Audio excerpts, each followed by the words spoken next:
Hello everybody, this is Starman and welcome back to Let's Play Tex Murphy Overseer. Well, last time you'll remember we walked around, interviewed quite a few people, broke down a few leads, and finally tracked down a PI by the name of Sonny Fletcher, who Carl Linsky had apparently hired to try and track down some people. He didn't have anything helpful to give us but two names, one of which we already had, and a bishop, which Linsky said it was important for some reason. So we'll go ahead and take a look at the bishop now that we're back at Linsky's secret lab. What's this? 2 pieces for the price of 1.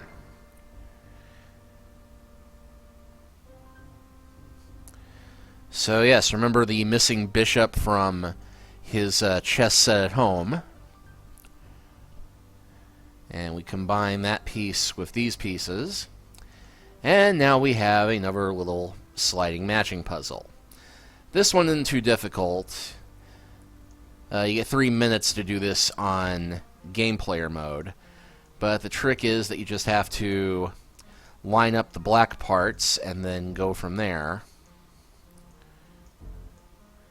Yeah, clearly that'll be the topmost edge, and then that fits in there, and that part will go pretty neatly there. That goes there. And as usual, once you're close, it'll snap into place once you get close enough. Like so, and then put that there.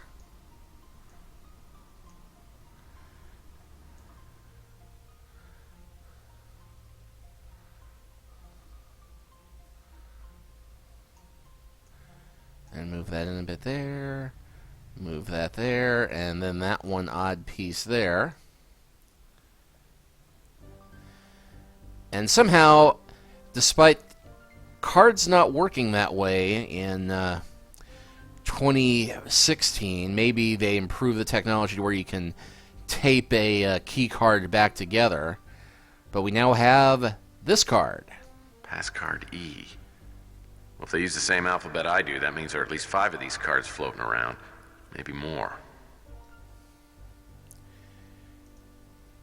Yeah, in fact, those of you who were with me through Mean Streets will remember that there are, in fact, 8 cards, as in the 8x8 squares on a chessboard.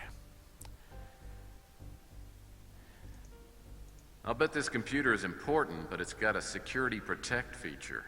I'll need to attach a pass card reader and use a security card with it before it'll operate. Hey, I just happen to have a pass card reader here.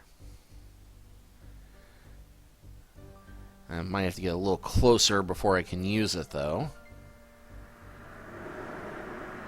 Okay, pass card reader on the computer. Pass card reader's hooked up. Now I'll need to scan the pass card. And I will also need a password, but the hint was right here the whole time. In case it wasn't clear from the piece it was glued to and the note we found that said HIP SOB, anagram for bishop. Mr. Fletcher, if something has happened to me, you can be sure it was murder. Let my daughter Sylvia know. At this point, I can't say for certain who would want me dead, though it may be related to the project I contracted to work on. Other than Val Davis, Rona Morgan, and Bosworth Clark, I haven't been able to find any of the names of the others involved in the project. If you can track down Bosworth Clark, he may be the best bet for additional information. Also, I have an address for you to check out. Route 12, Box 4, Fresno, California, 9365002. Whoever's running the project could be based there, CL. Well, that does give us an address to check out, and it also gives us a few more names to look up. So let's go swing back to Tex's office first.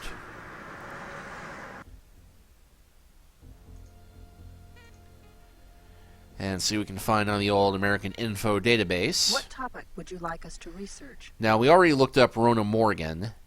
Now we got the other 2 names, Val Davis search for information on has been in what and Bosworth Clark. For information Bosworth has been in what other topic?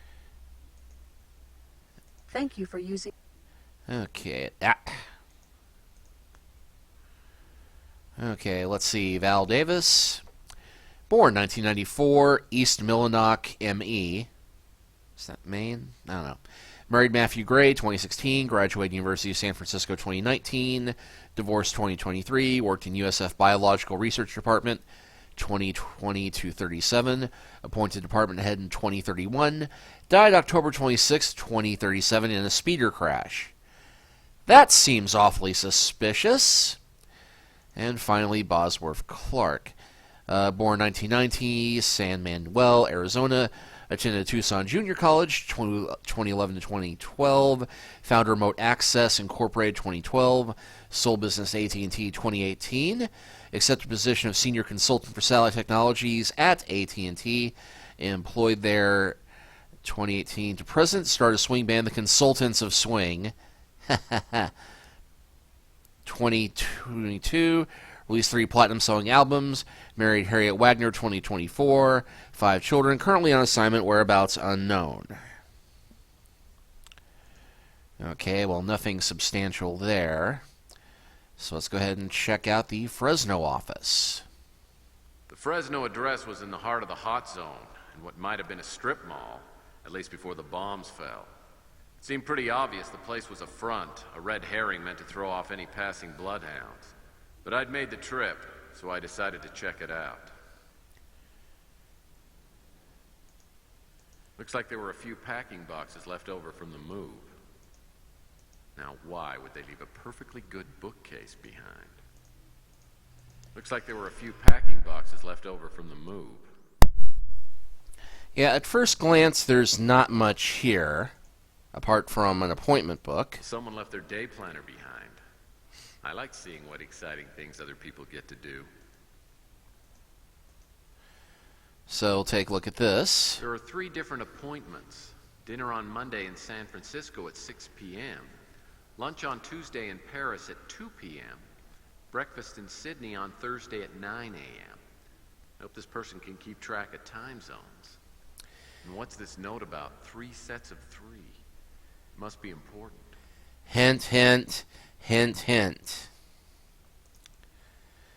And they left up this map, oddly enough, which has San Francisco 4 a.m., Paris 1 p.m., Sydney 10 p.m. on here. It's a map of the world with 3 different time zones highlighted. And over here, opposite this, That's that opera house in Australia. The Eiffel Tower certainly looks impressive. That's a nice rendering of the Golden Gate Bridge. all right, the suspicious, now why they leave a good bookcase behind? Well, it's hiding something. A safe. And it appears to be connected somehow to the commemorative plate display. And you'll note that the 3 plates depict San Francisco, Paris, and Sydney. Okay, now this is a basic math test. The trick is that we take the times in the day planner, set the date, the time to the corresponding location, and then figure out what the times would be in the other parts of the world. The trick here being that you just start with San Francisco and you work that it's 9 hours ahead in Paris and it's 18 hours ahead or 6 hours behind in Sydney. So let's see, the first one was San Francisco at 6 p.m., which means that it would be 3 a.m. in Paris. Of course, the clock on this is going backwards, so we have to turn it to 3 a.m. And then Sydney would be 12 noon. So go ahead and set time. And we got the light for the first one. Now the second one, Paris at 2. That'll be Paris at 2 p.m. So we go 9 hours back from that. That'd be, well, we'll cut across to 6, so that'd be 8. Then 7, 6, 5. So that would make that 5 p.m. Actually, no, that would make that 5 in the morning. And then Sydney would be 6 behind San Francisco, so that would make that 11 p.m. Okay, and then the last one is Sydney at 9 a.m. So 9 ahead from, or 6 ahead from that would be 3 p.m. in San Francisco. And then 9 ahead from that would be 12 midnight in Paris. A photograph. Okay, let's see the photograph. A photo of Carl Linsky is about the last thing I'd expect to find in a safe in an abandoned office in the middle of a hot zone. Something tells me I need to find out who the other guy in the photo is. Okay, so that is a bit of an oddity, but that's not the only thing to find here. Looks like there were a few packing boxes left over from the move. There's also, as will occasionally be at our office, a bit of mail. Electric bill. I wonder how old this thing is. Looks like mail's still being delivered to this address.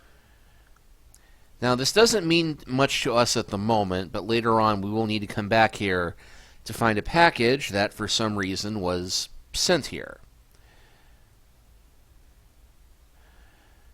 So, for want of a better source, let's go ahead and check out Capricorn again. So, how is your investigation progressing? Last chance for love. Fine. You know, when I was here before, I forgot to mention that I cook, I clean, and I'm a love machine. You flatter me, but I'd be more comfortable if we kept this professional. What have you found out? Let's ask about the Linsky photo.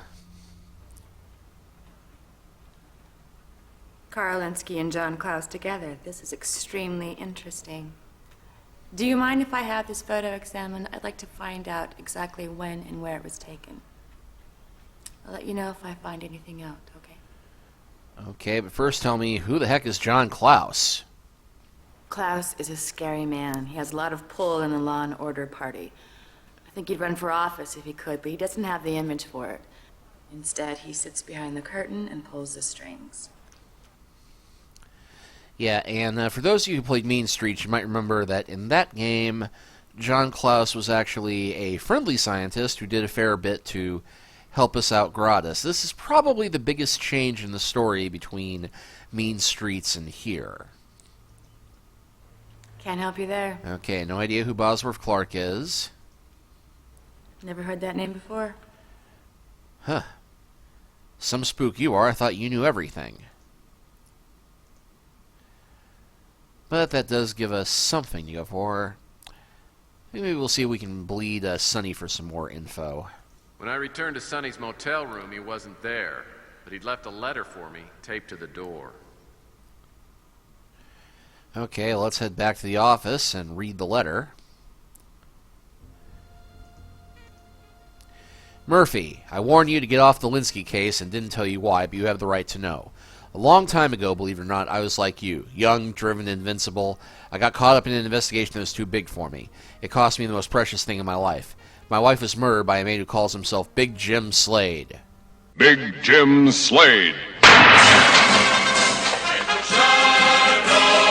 Big Jim, former tight end for the Kansas City Chiefs, is outfitted with various whips, chains, and a sexual appetite that will knock your socks off. Big Jim has satisfied women throughout the world, and the capital of Nebraska is Lincoln. For me, he was the angel of death. I've lived in fear and shame ever since, but have tried to find reasons to go on. Not long ago, I was tracking down the names on the list Linsky gave me, and got a lead on the whereabouts of someone named Bosworth Clark. I ended up near an old Anasazi ruin about 40 miles southeast of Tucson. Something was waiting for me there, a sign from the angel of death, a sign that I'm sure he meant for me to find. At that moment, I knew that my judgment day was drawing near. Meeting you made me take a hard look at myself. I've decided that's time I face my demon. Slade feeds on fear, but not this time. I intend to avenge what he did to me or die trying. I know my words of caution will fall on deaf ears. I still remember what it was like to be young.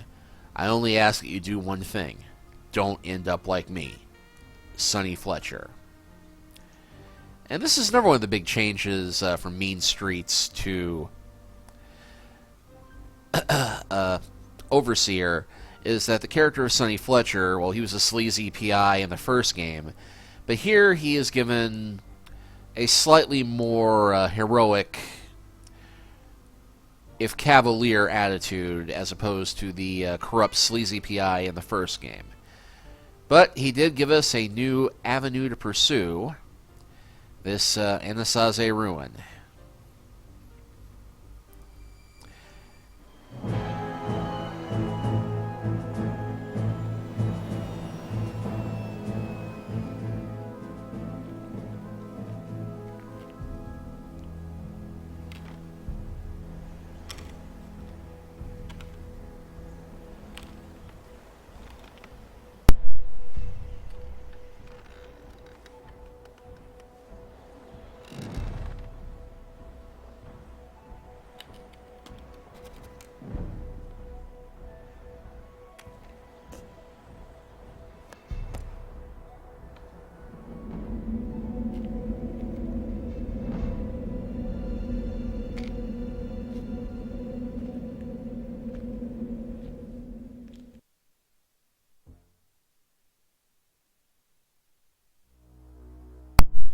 So, yes, those of you who fondly remember these sections with the temple and Roswell from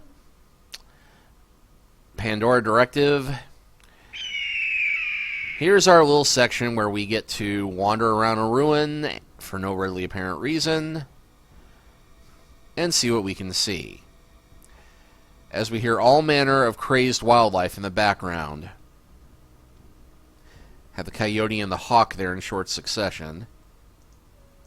This well's drier than Grandma's meatloaf and a little too deep for comfort.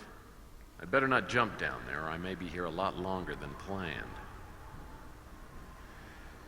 Now, that's supposed to scare us away, but actually, if we look in...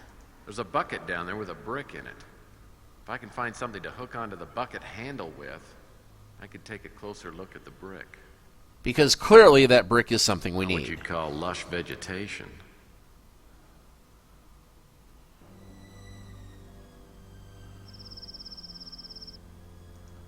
Not what you'd call lush vegetation. Yeah, that's going to be repeated a bit.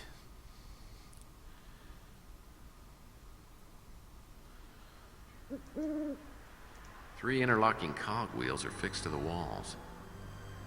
Mysterious.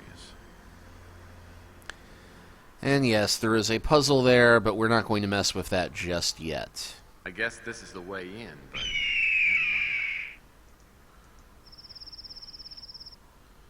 And yeah, nice flat wall there.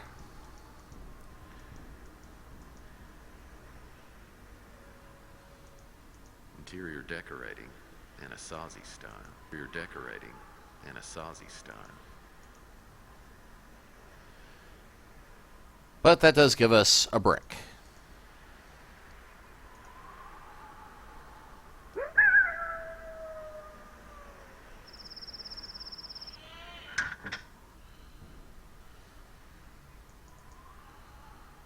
And of course, we can only go down where the staircase is.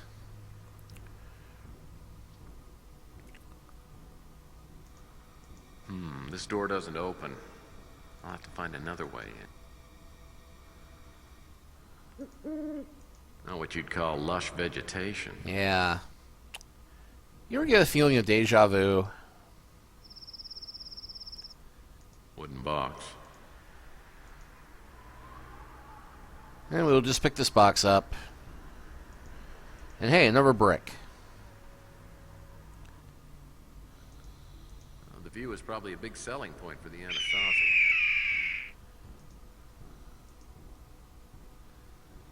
Well, this is a nice view. It gets completely flat once we get next to it, but it is a nice view.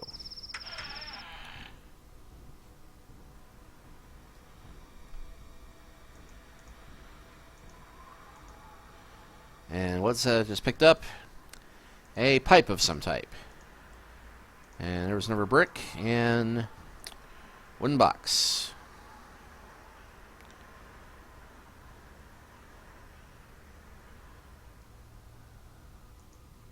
Nothing puts a smile on my face like a little pot.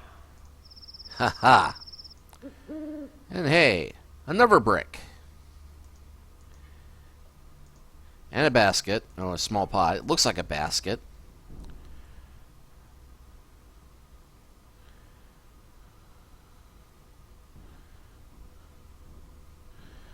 And the only part is you have to leave your mouse right in the center of the screen. Otherwise... Well, this looks suspiciously like a primitive fishing pole. Yet another mystery of the Anasazi.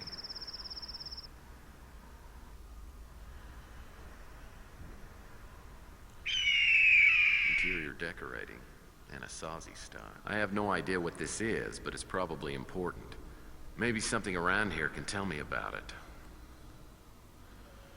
It is important that we look up in every room. Hey, it's a LucasArts logo. Nah, not really. Interior decorating, Anasazi style. Now there's no apparent way to open this door. Maybe it's connected somehow to that weird thing on the other wall. You think? And this, of course, is the door that we cannot open. This door doesn't open. I'll have to find another way in. Okay, so backtracking the way we came.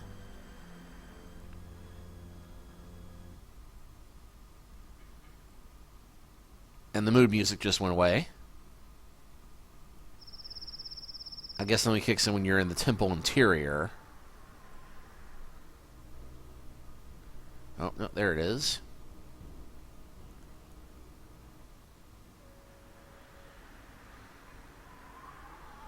Private property, no trespassing. Violators will be thrown to the snakes. Snakes. Why did it have to be snakes? And nothing down that way. Makes you wonder why it's even there. Oh, but there's a brick there.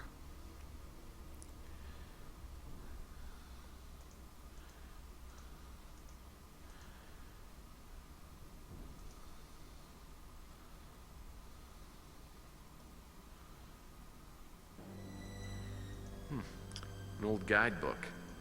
Maybe this will help me find my way around. Alright, let's check out the guidebook.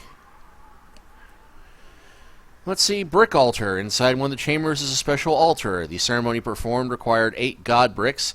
Each had a different deity painted on them. According to a legend, a deep secret would be revealed to anyone who could ensure that no brick was in line with another, either horizontally, vertically, or diagonally.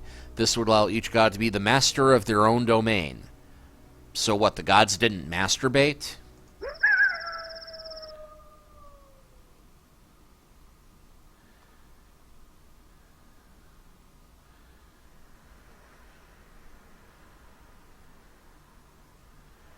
Hello? Whoa. That snake doesn't look very friendly. And it doesn't look like it's going to move away from that brick anytime soon. Maybe I can bait it into moving. Looks like a pile of good-sized sticks. Well, define good size. And A length of rope made of woven fibers.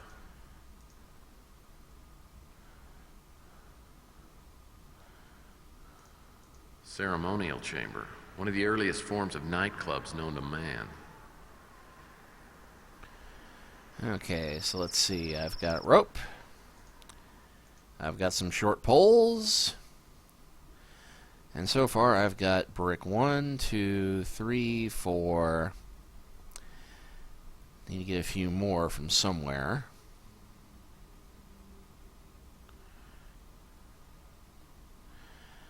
Now, I've got an idea of how to lure that snake away.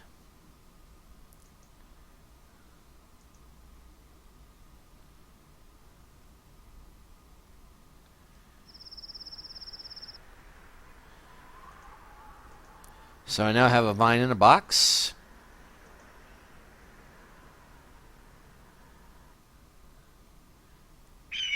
I now have a Boy Scout trap using my clearly fake mouse.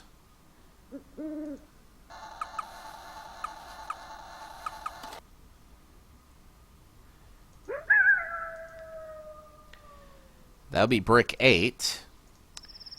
Oddly enough, that seems to be the last one they expected me to get. And the box has mysteriously disappeared.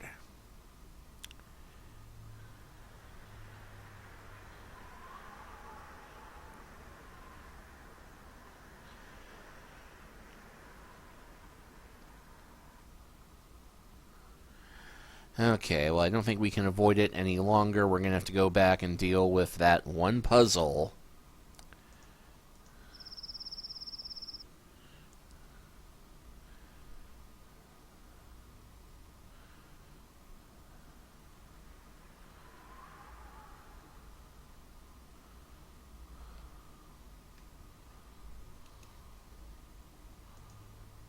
Three interlocking cogwheels are fixed to the walls. Interlocking cogwheels are fixed to the walls. Mysterious. Well, I'm no expert on Anasazi culture, but it looks to me like I'll have to line up the red dots on the cogs to the corresponding red marks on the wall. And yeah, this is one of the more tedious puzzles in this game. The trick is that, of course, you can pull the levers up or down, but each one causes the wheel to turn a different way, different number of strokes. And then you have to time it so that turning one wheel will wind up turning everything to where you eventually get in the position that it will be. And there's nothing for it but trial and error. And I love you all way too much to make you sit through that. So I'm going to edit cut here, and we will be back as soon as I have this door open. Okay. And that got us another brick. Looks like a brick with an Anasazi figure drawn on it.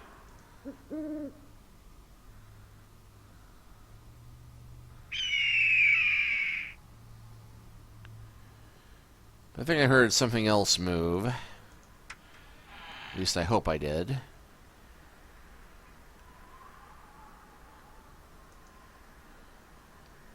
And no, that is not just a seam in the wall.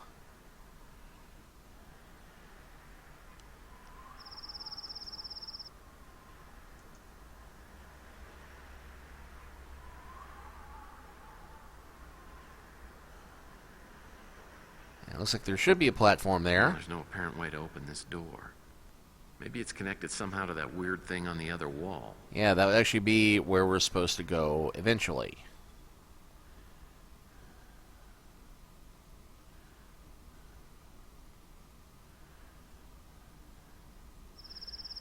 And just double checking, there's nothing in here.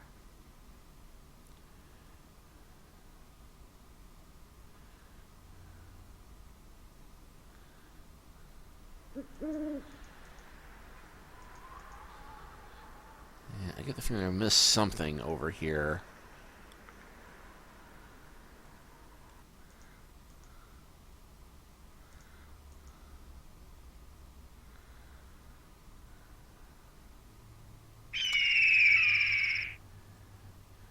Because, yes, we must make another makeshift grappling hook. And that gets us brick number 7. Brick number 5. 2, 3, 4. So we're only missing brick number 6, and I get the feeling I walked right past it at some point. Well, I was right about walking right past it. I completely forgot that this last brick is right by the side of the staircase. But if you're coming around that corner tight, it's easy to miss that one. So, okay, now we have the final brick.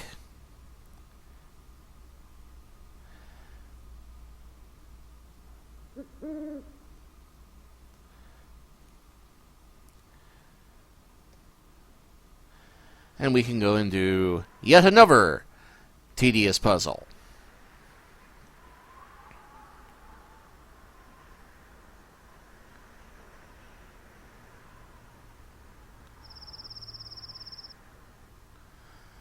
Because the guidebook tells us exactly what we're supposed to do. And look at this one first. The holes in the wall were the same size as the bricks I'd found with the Anasazi drawings on them. It seemed likely that I'd have to insert the bricks into the correct openings. Then I assumed something really cool would happen. Yeah, you can assume what you like. But yeah, the trick is that we have to set these up somewhere to where they will not be intersecting with any other bricks.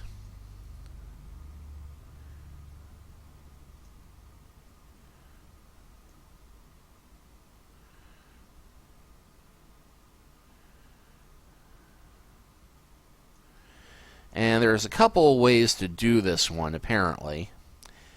But yeah, the trick is you cannot have them on a diagonal, so that one is out.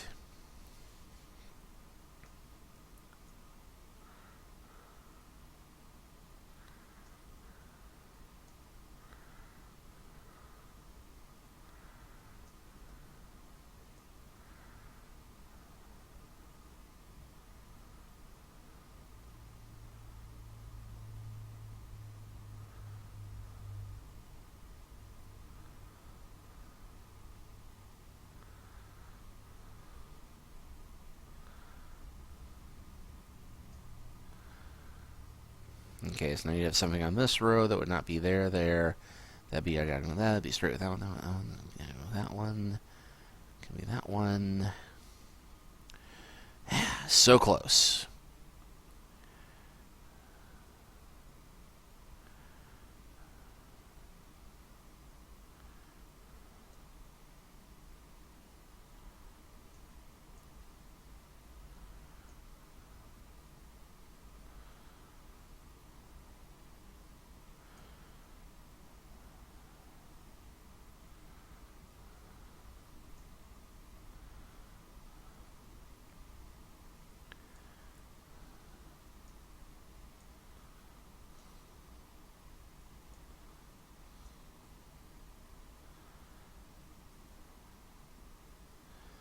Let's see, that one there, that one there, that one there, that one there, that one there, and that one there, that one there, that one there, that one there, that one there, that one there.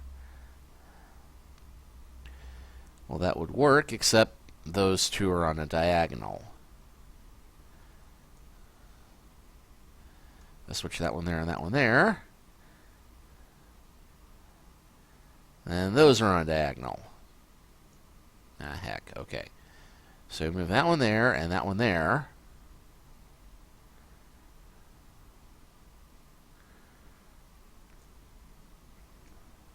Except those are still on diagonal, so we move that one and that one. Except now those are diagonal. Okay, I'm going to play with this a little bit. I'll be back in a moment. Something big just moved around here. All right. And that something big was, in fact, that door right there.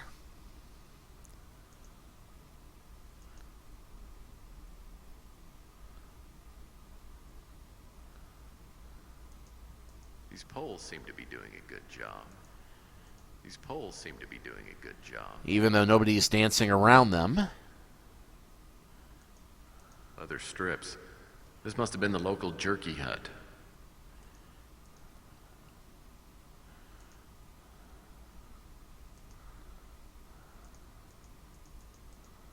These poles seem to be doing a good job.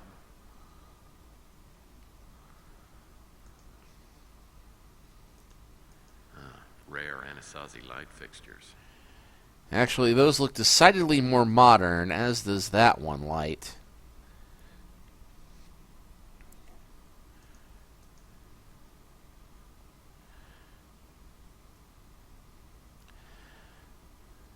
Okay, so we got some short poles and strips that can be used together.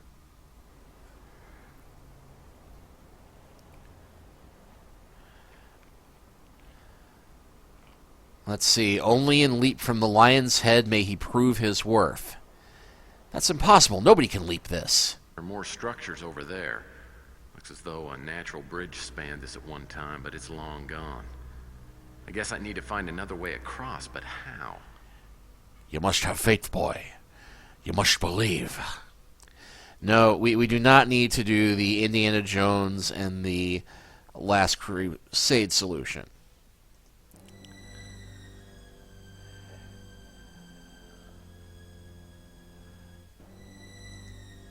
There are more structures over there.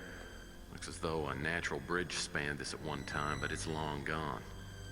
I guess I need to find another way across, but how? And the music just shut off as we stepped off the stairs. Okay, there we go.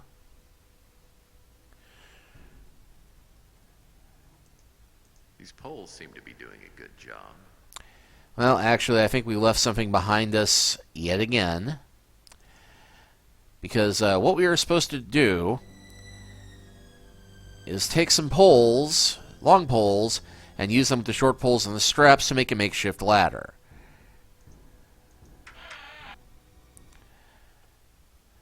And the long poles are way back at the other end of the place.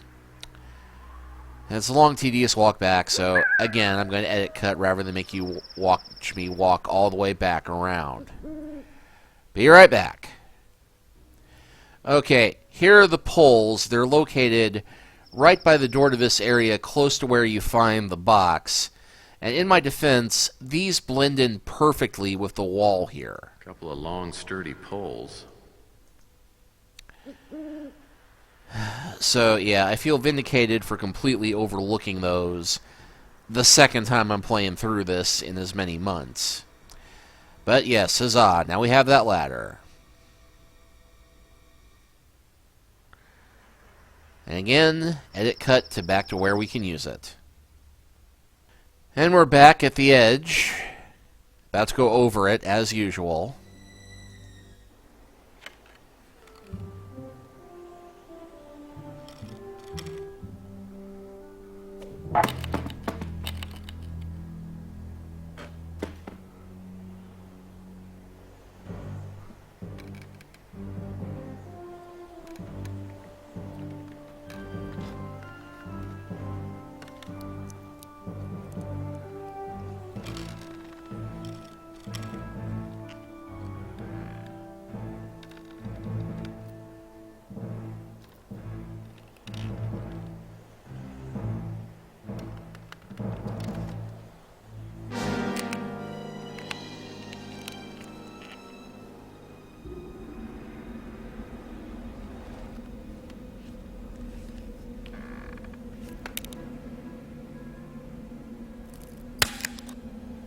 Oops.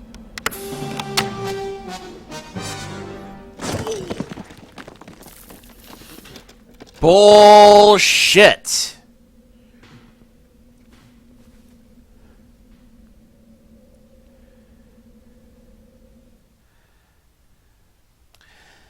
Because you want to know the wacky thing?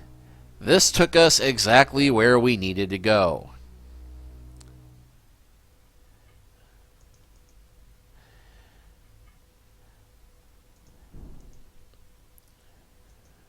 One thin dime. What I could use right now is a lucky penny, but this'll just have to do. One thin dime? That's Uncle Scrooge's lucky dime! Well, no it isn't really, but it's going to be lucky for us.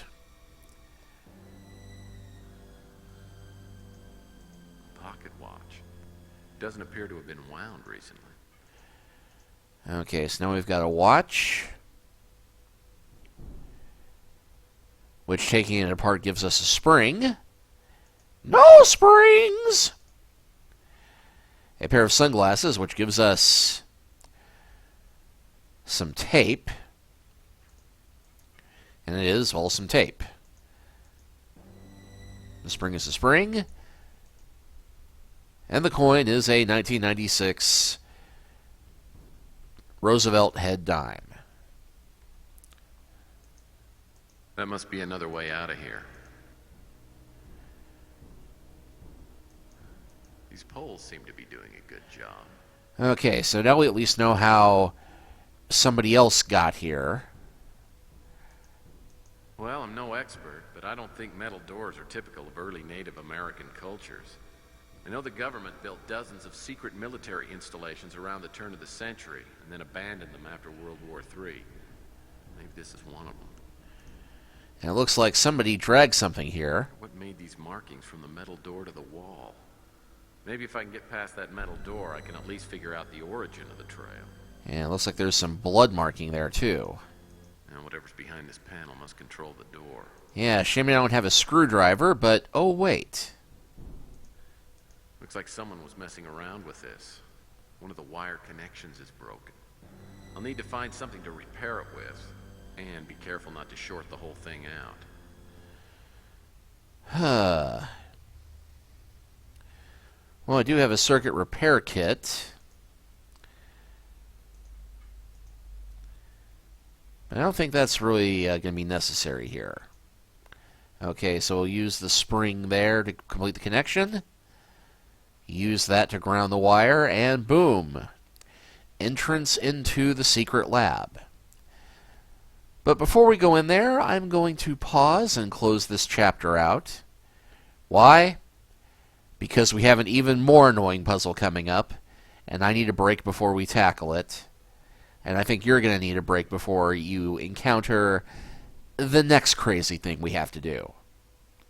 We'll see you next time.